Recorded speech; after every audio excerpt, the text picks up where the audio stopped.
Jemi në sezonin e kumbullave dhe do të përgatisim sot përsëri edhe një tjetër reçel nga kumbullat. Por kësaj rade, reçelin e kumbullave do ta bëjmë të qëruar. Është një procedurë pak më e vështirë se sa reçeli që është kështu pa qëru, por më besoni se edhe pamjen, edhe shijen e ka të mrekullueshme.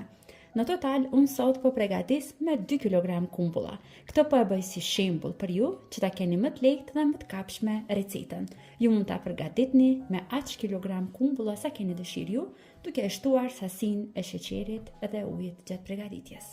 Tani marrim një enë më të madhe ku do të shtojmë ujë dhe do të shtojmë brenda tek uji 2 lugë gjelle me gëlqere. Unë preferoj që këtë lloj të reçelit ta bëj me gëlqere. Dhe luga e dytë e gëlqeres. Përzihen mirë që gëlqeria tritet tërësisht tek uji. Disa e bëjnë edhe me soda bikarbona dhe me limon tuz. Unë e kam provuar, por nuk më ka pëlqyer rezultati ashtu sikur kur e bëj me gëlqere. Për atë arsye, sot po e paraqes për ju recetën të përgatitur me gëlqere. Tani marrim kumbullat dhe me një thikë i qërojmë gjitha. Largojmë fillimisht lëvorën.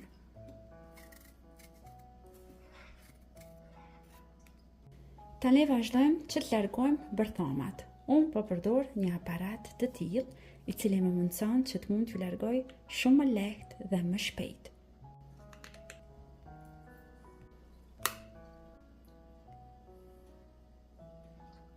Dhe pasi i pastrojmë, vazhdojmë që t'i shtojmë me njëherë tek uji me gëlqere.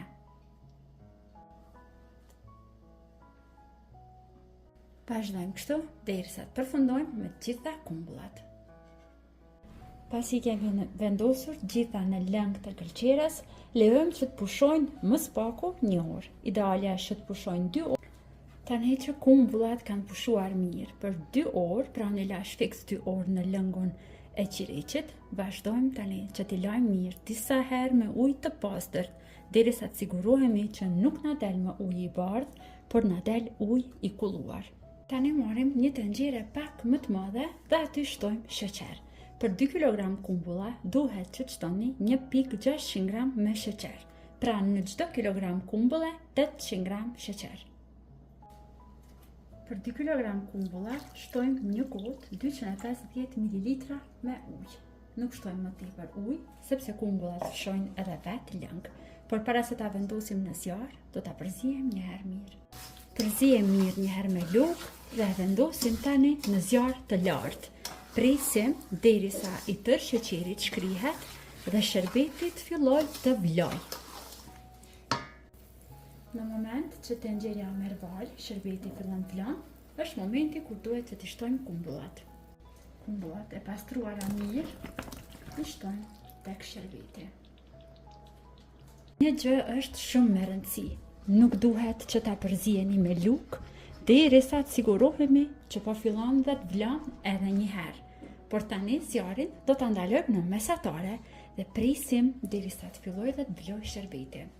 Tani që ka marrë val edhe një herë, e ndalojmë zjarrin në mesatare dhe e zihem dikom prafërsisht 30 minuta, duke mos e përzier fare. Pas 30 minutave zierje, tek më reçeli është gati. Do ta dalloni nëse sherbeti është trashur, pra do ta merrni në lugë dhe nëse shikoni se pikat e fundit nuk po pihen nga luga, kjo do të thotë se është zier tamam reçeli. Unë këtë reçel nuk do ta fus me njëherë në kavanoza, por do ta lë që të pushoj në sherbet që të merr ngjyrë më të bukur. Nëse keni dëshirë, ju vendoseni me njëherë, por unë siç thash do të pres. Më spaku 12 orë, do ta lë që të ftohet tërësisht dhe të qëndroj në sherbet kokra që ta thith më shumë ngjyrën edhe lëngun.